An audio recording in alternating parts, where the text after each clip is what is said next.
नमस्कार। माननीय अध्यक्ष महोदय जी, आज आपने मुझे इस सभा में बोलने का मौका दिया, इसके लिए मैं आपकी बहुत बहुत आभारी हूँ।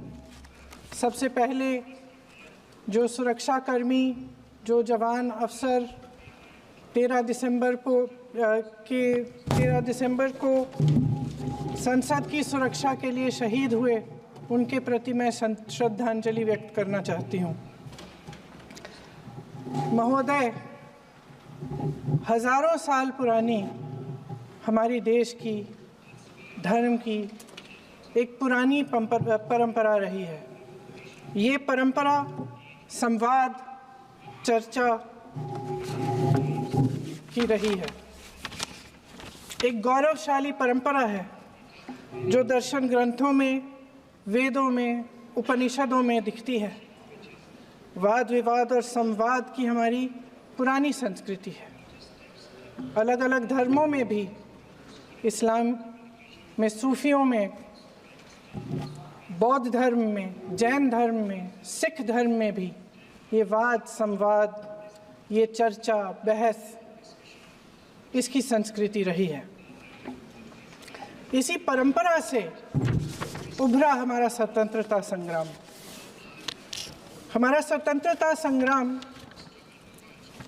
विश्व में एक अनोखा संग्राम था, एक अनोखी लड़ाई थी जो अहिंसा और सत्य पर आधारित थी। ये वाद संवाद की जो परंपरा है, इसको इस संग्राम ने आगे कैसे बढ़ाया? क्योंकि ये जो संग्राम था, ये जो लड़ाई थी हमारी आज़ादी के लिए, एक बेहद लोकतांत्रिक लड़ाई थी। इसमें देश के किसान, देश के जवान, देश के मजदूर, देश के अधिवक्ता, देश के बुद्धिजीवी, चाहे किसी भी जाति के हों, चाहे किसी भी धर्म के हों, चाहे किसी भी भाषा को बोलते हों, सब इस स्वतंत्रता संग्राम में शामिल हुए। सब ने हमारे देश की आज़ादी की लड़ाई लड़ी।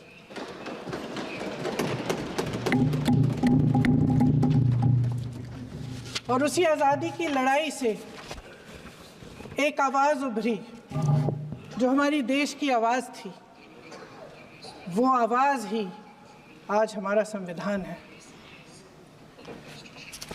साहस की आवाज़ थी, हमारी आज़ादी की आवाज़ थी, और उसी की गूंज ने हमारे संविधान को लिखा और बनाया।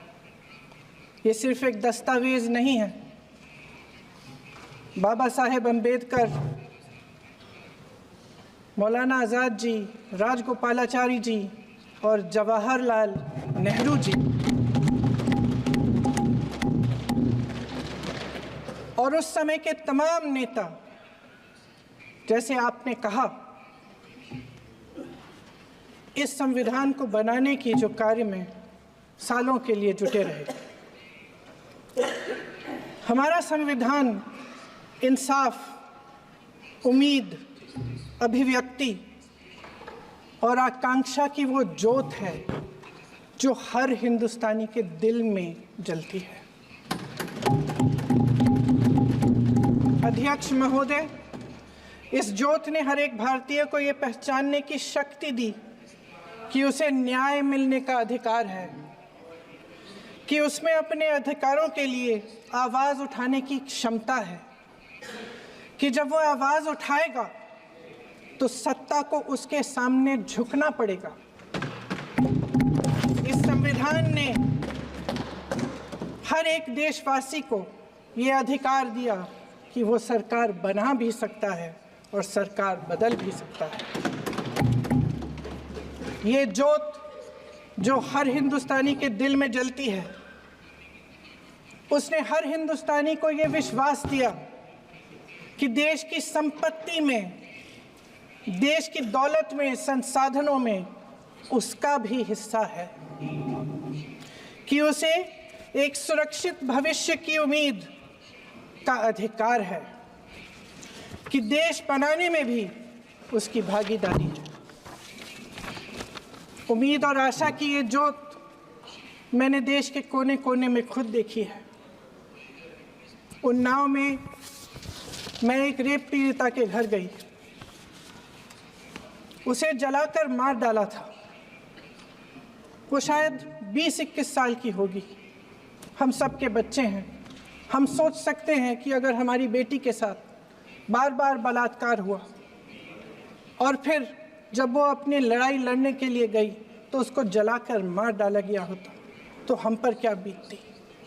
मैं उस बच्ची के पिता से मिली। उसके खेत जलाए गए थे, उसके भाइयों को पीटा गया था, उसके पिता को बाहर से घर के बाहर घसीट कर मारा गया था। उस पिता ने मुझे बताया कि बेटी, मुझे न्याय चाहिए। मेरी बेटी अपने एफआईआर को दर्ज करने के लिए जब ज़िले में गई तो उसको मना किया गया। अगले ज़िले में जाना पड़ा उसे। वो रोज़ सुबह 6 बजे उठकर तैयार होकर अकेली अपने मुकदमे को लड़ने के लिए अगले ज़िले में ट्रेन से जाती थी। उसके पिता ने मुझे कहा कि मैंने उससे कहा, बेटी अकेले मत जाओ, छोड़ दो ये लड़ाई।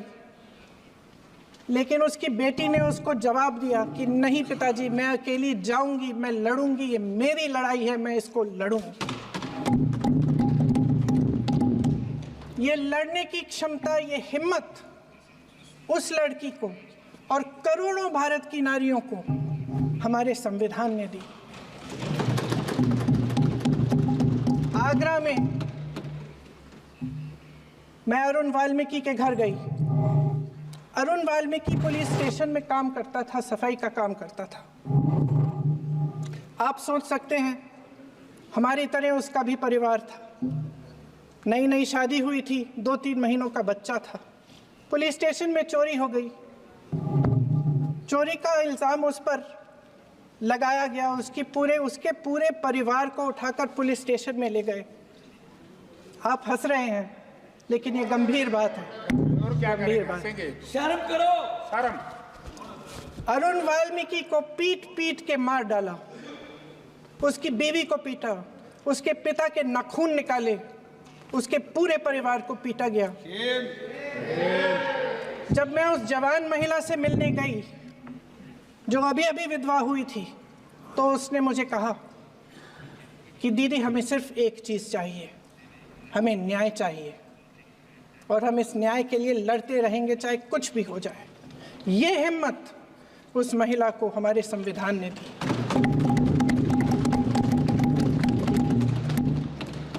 संभल के कुछ लोग आए थे हमसे मिलने जो मृतकों के परिवार के सदस्य थे। उसमें 2 बच्चे थे, अदनान और उजैर। आप सुनिए। उसमें 2 बच्चे थे, अदनान और उजैर। एक बच्चा मेरे बच्चे की उम्र का है, दूसरा उससे छोटा 17 साल का है। दर्जी के बेटे थे। दर्जी का एक ही सपना था कि वो अपने बेटों को पढ़ाएगा, लिखाएगा। एक बेटा डॉक्टर बनेगा, एक बेटा भी सफल होगा दूसरा बेटा भी अपने जीवन में सफल होगा। उनके पिताजी हर रोज़ उनको स्कूल छोड़ते थे। उस दिन भी स्कूल छोड़ने के बाद अपनी दुकान में चले गए। उन्हें पता नहीं था कि विवाद हो रहा है। उन्होंने भीड़ देखी, घर आने की कोशिश की तो पुलिस ने गोली से मार डाला। वो 17 साल का बच्चा अदनान मुझसे कहता है, वो 17 साल का बच्चा अदनान मुझसे कहता है कि मैं बड़ा होकर डॉक्टर बन के दिखाऊंगा, मैं अपने पिता का सपना साकार करूंगा। ये सपना, ये आशा उसके दिल में हमारे संविधान ने डाली। अध्यक्ष महोदय, हमारे देश के करोड़ों देशवासियों के संघर्ष में, अपने अधिकारों की पहचान में, इनकी कठिन से कठिन परिस्थितियों से लड़ने की अपार हिम्मत में और देश से न्याय की अपेक्षा में हमारे संविधान की ज्योत जल रही है। मैंने हमारे संविधान की ज्योत को जलते हुए देखा है और इसके साथ साथ ये भी समझा है कि हमारा संविधान एक सुरक्षा कवच है। एक ऐसा सुरक्षा कवच है जो देशवासियों को सुरक्षित रखता है, न्याय का कवच है, एकता का कवच है और अभिव्यक्ति की आज़ादी का कवच है। दुख की बात यह है कि मेरे सत्ता पक्ष के साथी जो बहुत बड़ी बड़ी बातें करते हैं, इन्होंने इन 10 सालों में ये सुरक्षा कवच, सत्ता पक्ष के मेरे साथियों ने ये सुरक्षा कवच तोड़ने का पूरा प्रयास किया है। संविधान में सामाजिक, आर्थिक और राजनीतिक न्याय का वादा है। ये वादा एक सुरक्षा कवच है जिसको तोड़ने का काम शुरू हो चुका है। लैटरल एंट्री और निजीकरण के जरिए ये सरकार आरक्षण को कमजोर करने का काम कर रही है। अगर लोकसभा में ये नतीजे नहीं आए होते तो ये संविधान बदलने का काम भी शुरू कर लेते। सच्चाई ये है अध्यक्ष महोदय कि आज संविधान बार बार इसलिए कह रहे हैं क्योंकि इस चुनाव में इनको पता चल गया कि इस देश की जनता ही इस संविधान को सुरक्षित रखेगी, कि इस चुनाव में हारते हारते जीतने से इन्हें एहसास हुआ कि ये संविधान बदलने की बात इस देश में नहीं चलेगी। आज जनता की मांग है कि जाति जनगणना हो। सत्ता पक्ष के मेरे साथी ने इसका जिक्र किया। ये जिक्र भी आज इसलिए हो रहा है क्योंकि चुनाव में ये नतीजे आए। ये जाति जनगणना इसलिए जरूरी है ताकि हमें पता चले कि किसकी क्या स्थिति है और नीतियां उस हिसाब से बने। इनकी गंभीरता का प्रमाण ये है कि जब चुनाव में पूरे विपक्ष ने जोरदार आवाज उठाई कि ये जाति जनगणना होनी चाहिए, तो इनका जवाब देखिए। इनका जवाब भैंस भाग भैंस चुरा लेंगे, मंगलसूत्र चुरा लेंगे, इनका ये जवाब था। ये गंभीरता है इनकी जाति जनगणना पर। महोदय, हमारे संविधान ने आर्थिक न्याय की नींव डाली, किसानों, गरीबों और को जमीन बांटी, भूमि सुधार किया, जिसका नाम लेने से कभी कभी आप झिझकते हैं और कभी कभी उनका नाम धड़ाधड़ इस्तेमाल किया जाता है अपने आप को बचाने के लिए। उन्होंने HAL, BHEL, SAIL, GAIL, ONGC, NTPC, railways, IIT, IIM, oil refinery, तमाम PSU बनाए। अध्यक्ष महोदय, उनका नाम पुस्तकों से मिटाया जा सकता है, उनका नाम भाषणों से मिटाया जा सकता है, लेकिन जो उनकी भूमिका रही इस देश की आज़ादी के लिए और इस देश के निर्माण के लिए, वो इस देश में से कभी मिटाया नहीं जा सकता। 75 सालों में जनता का भरोसा रहा कि नीतियाँ बनेंगी तो जनता की भलाई के लिए बनेंगी। जल जंगल जमीन का अधिकार मिला आदिवासी भाई बहनों को। इंदिरा जी ने बैंकों का राष्ट्रीयकरण करवाया, खदानों का राष्ट्रीयकरण कराया। कांग्रेस और यूपीए की सरकारों में शिक्षा का, भोजन का अधिकार मिला। 75 सालों में जनता का भरोसा मिला। पहले संसद चलती थी तो जनता की उम्मीद होती थी कि सरकार महंगाई और बेरोजगारी पर चर्चा करेगी, कोई उपाय निकालेगी, कोई रास्ता निकालेगी। लोग मानते थे कि अगर कोई नई आर्थिक नीति बनेगी तो देश की अर्थव्यवस्था को मजबूत बनाने के लिए बनेगी, तो भारतीय बाजार को मजबूत बनाने के लिए बनेगी, उनके भविष्य को मजबूत बनाने के लिए बनेगी। किसान और आदिवासी भाई बहन भरोसा करते थे कि यदि ज़मीन के कानून में संशोधन होगा तो उन्हीं की भलाई के लिए होगा। आप नारी शक्ति की बात करते हैं। आज चुनाव की वजह से शायद इतनी बातचीत हो रही है नारी शक्ति के बारे में, क्योंकि हमारे संविधान ने महिलाओं को ये अधिकार दिया उनकी शक्ति को परिवर्तित किया वोट में, और आज आपको पहचानना पड़ रहा है कि महिलाओं के बिना, कि नारी शक्ति के बिना ये सरकारें नहीं बन सकती हैं। इसीलिए आज आप नारी शक्ति की बातें दोहरा रहे हैं। जो आप नारी शक्ति का अधिनियम लाए हैं उसको लागू क्यों नहीं करते? वो 10 साल बाद लागू क्यों होगा? क्या आज की नारी 10 साल इंतजार करेगी उसके लागू करने के लिए? क्या बात है, क्या बात है।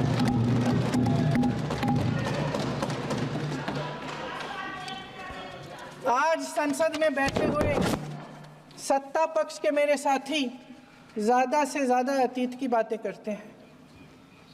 1921 में क्या हुआ, कब हुआ, नेहरू जी ने क्या किया? अरे वर्तमान की बात करिए, देश को बताइए आप क्या कर रहे हैं, आपकी जिम्मेदारी क्या है? कि सारी जिम्मेदारी जवाहरलाल नेहरू की है? अध्यक्ष महोदय जी, ये सरकार आर्थिक न्याय का सुरक्षा कवच तोड़ रही है। आज संसद में बैठी ये सरकार बेरोजगारी और महंगाई से जूझ रही हमारी जनता को क्या राहत दे रही है?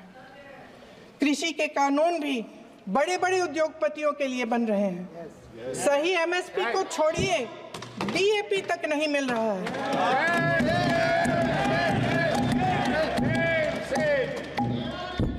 वायनाड से लेकर ललितपुर तक इस देश का किसान रो रहा है। आपदा आती है तो उसको कोई राहत नहीं मिलती। भगवान भरोसे है आज इस देश का किसान, उसको छोड़ दिया गया है। आज हिमाचल में देखिए, जितने भी कानून बने हैं वो सब बड़े बड़े उद्योगपतियों के लिए बन रहे हैं। हिमाचल में जो सेब उगता था उसके जो छोटे छोटे किसान हैं वह रो रहे हैं, क्योंकि एक व्यक्ति के लिए सब कुछ बदला जा रहा है। सुनने की हिम्मत रखो।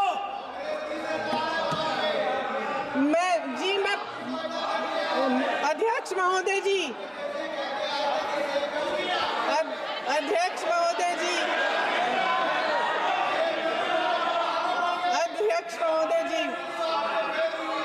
अध्यक्ष महोदय जी, अडानी जी को सारे कोल्ड स्टोरेज प्रदेश की सरकार ने नहीं दिए। अडानी जी को सारे कोल्ड स्टोरेज आपकी सरकार ने दिए। देश देख रहा है कि एक व्यक्ति को बचाने के लिए 142 करोड़ देश की जनता को नकारा जा रहा है। सारे बिजनेस, सारे संसाधन, सारी दौलत, सारे मौके एक ही व्यक्ति को सौंपे जा रहे हैं। सारे बंदरगाह, एयरपोर्ट्स, सड़कें, रेलवे का काम, कारखाने, खदाने, सरकारी कंपनियां सिर्फ एक व्यक्ति को दी जा रही है। जनता के मन में हमेशा ये विश्वास होता था कि अगर कुछ नहीं है तो संविधान हमारी सुरक्षा करेगा, मगर आज आम लोगों के बीच ये धारणा बनती चली जा रही है कि सरकार सिर्फ अडानी जी के मुनाफे के लिए चल रही है। देश में बहुत तेजी से गैर बराबरी बढ़ रही है। जो गरीब है वो और गरीब हो रहा है, जो अमीर है वो और अमीर हो रहा है। इस सरकार ने आर्थिक न्याय की भी सुरक्षा कवच तोड़ दिया है। राजनीतिक न्याय की जब बात होती है, मेरे सत्ता पक्ष के साथी आज खड़े हुए और तमाम गिनती करने लग गए कि ऐसा हुआ वैसा हुआ, 1975 में जो हुआ, तो सीख लीजिए ना, आप भी सीख लीजिए। आप भी अपनी गलतियों के लिए माफी मांग लीजिए। आप भी बैलेट पे चुनाव कर लीजिए। 2 दूध का दूध, पानी का पानी हो जाएगा।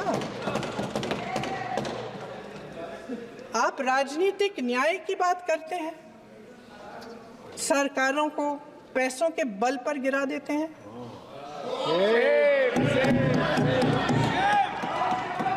मेरा आग्रह है कि अपन संविधान में सकारात्मक बोले।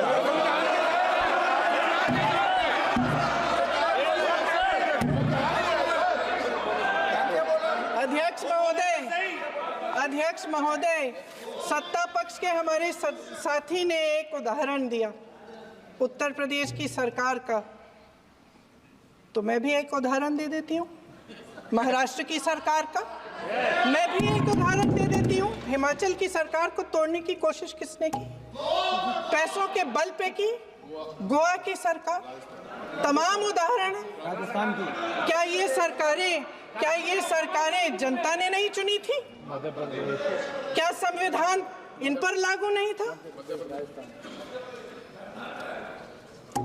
पूरी देश की जनता जानती है कि इनका हंसती है, जानती है कि इनके यहाँ तो वॉशिंग मशीन है।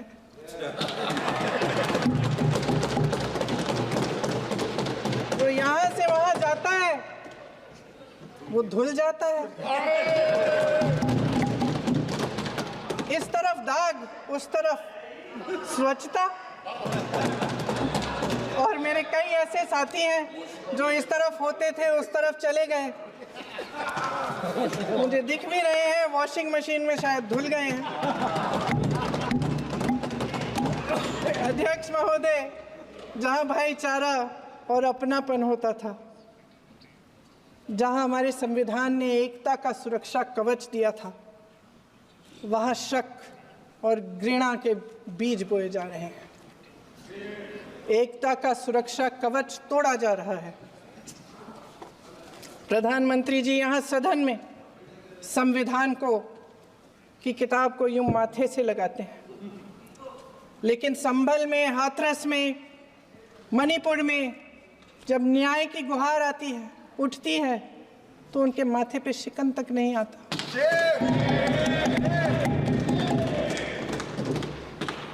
शायद समझ नहीं पाए हैं कि भारत का संविधान संघ का विधान नहीं है।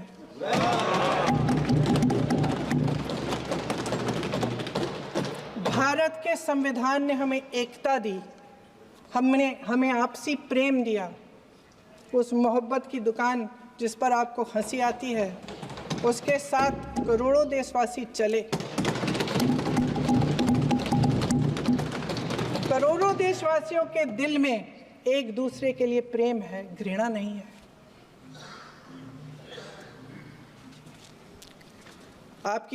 इनकी जो विभाजनकारी नीतियां हैं, उसका नतीजा हम रोज देखते हैं। राजनीतिक फायदे के लिए संविधान को छोड़िए, देश की एकता को भी ये रख नहीं सकते, इसकी सुरक्षा नहीं कर सकते। हमने संभल में देखा, मणिपुर में देखा। दरअसल इनका कहना है कि अलग अलग इस देश के अलग अलग हिस्से हैं, लेकिन हमारा संविधान कहता है कि ये देश एक है और ये देश एक रहेगा। जहां खुला विवाद होता था, अभिव्यक्ति का सुरक्षा कवच होता था, इन्होंने भय का माहौल पैदा किया है। सत्ता पक्ष के मेरे साथी अक्सर 75 सालों की बात करते हैं, लेकिन इन 75 सालों में ये उम्मीद, आशा, ये अभिव्यक्ति की ज्योति कभी थमी नहीं, कभी बुझी नहीं। इस देश की जनता ने खुलकर आलोचना की, निडर होकर धरने किए, प्रदर्शन किए। जब जब जनता नाराज हुई, तब तब सत्ता को ललकारा, उसे चेतावनी दी, बड़े से बड़े नेताओं को कटघरे में खड़ा किया, उनसे जवाब मांगा, न्याय मांगा।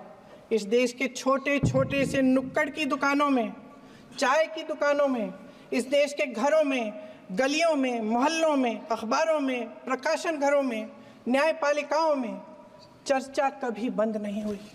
लेकिन आज ये माहौल नहीं है। आज जनता को सच बोलने से डराया जाता है, धमकाया जाता है। पत्रकार हो या विपक्ष का नेता हो या किसी यूनिवर्सिटी का प्रोफेसर हो, छात्र संघ हो या कर्मचारियों का संगठन हो, सबका मुंह बंद कराया जाता है। किसी पे ईडी, किसी पे सीबीआई, किसी पे इनकम टैक्स, फर्जी मुकदमे लगवाए जाते हैं, जेल में डाल दिया जाता है। विपक्षी नेताओं को जेल में डाल दिया जाता है, उनको सताया जाता है। किसी को नहीं छोड़ा इस सरकार ने। देशद्रोही कह के उत्तर प्रदेश में मुझे याद है कुछ अध्यापिकाएं प्रदर्शन कर रही थी, उन पर मुकदमा डाल दिया देशद्रोही का, उन्हें देशद्रोही कह दिया। इन्होंने देश का पूरा माहौल भय से भर दिया है। इनकी मीडिया की मशीन झूठ फैलाती है, तरह तरह के आरोप लगाती है, और शायद वह भी भय में ही है। महोदय, मैं इस सदन को याद दिलाना चाहती हूँ कि ऐसा डर का माहौल देश में अंग्रेजों के राज में था। जब इस तरफ बैठे हुए गांधी की विचारधारा वाले लोग आज़ादी की लड़ाई लड़ रहे थे और उस तरफ वाली विचारधारा वाले लोग भय में रहकर अंग्रेजों के साथ साठ-गांठ कर रहे थे। लेकिन अध्यक्ष महोदय, भय का भी अपना स्वभाव होता है। भय फैलाने वाले हमेशा भय का खुद शिकार बन जाते हैं। ये प्रकृति का नियम है। आज इनकी भी यही हालत हो गई है। भय फैलाने के इतने आदी हो गए हैं कि खुद भय में रहने वाले हैं। चर्चा से डरते हैं, आलोचना से घबराते हैं। कई दिनों से हम मांग रहे हैं कि चर्चा करिए, लेकिन चर्चा करने की हिम्मत ही नहीं है।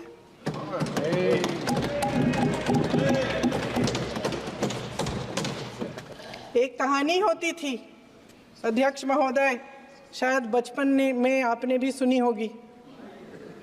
राजा भेष बदलकर बाजार में आलोचना सुनने जाता था।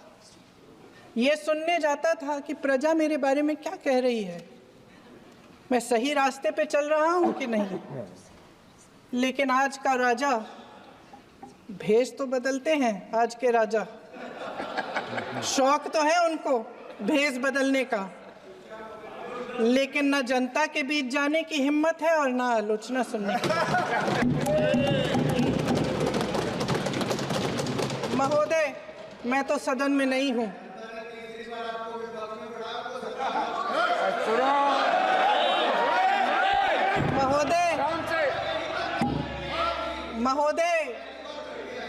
महोदय, जनता में बहुत विवेक है, ये सही है।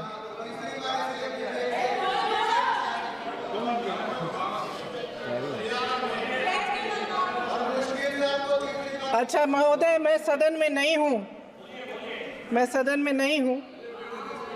कुछ हाँ ठीक है, मैं सदन में नहीं हूँ, मात्र 15 दिनों से आ रही हूँ।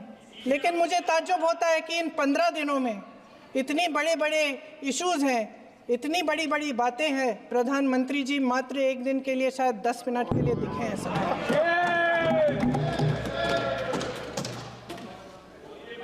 बात यह है अध्यक्ष महोदय जी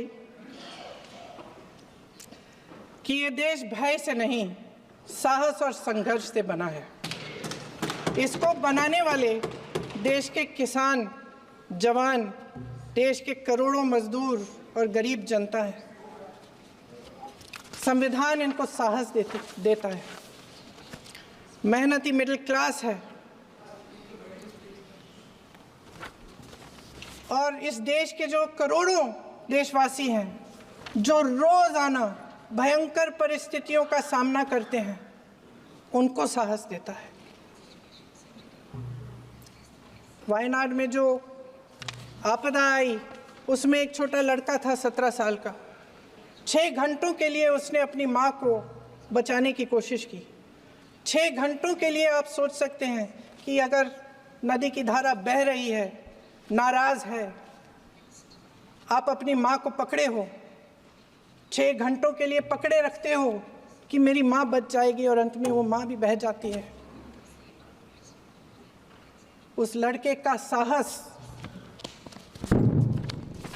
उन महिलाओं का साहस जो पीड़ित हैं लेकिन फिर भी अपनी लड़ाई लड़ रहे हैं, उन संभल के बच्चों का साहस जिनके पिताजी अभी अभी गुजर गए लेकिन फिर भी उनके सपनों को साकार करने की हिम्मत है, उनका साहस है, वो साहस इस संविधान ने दिया है।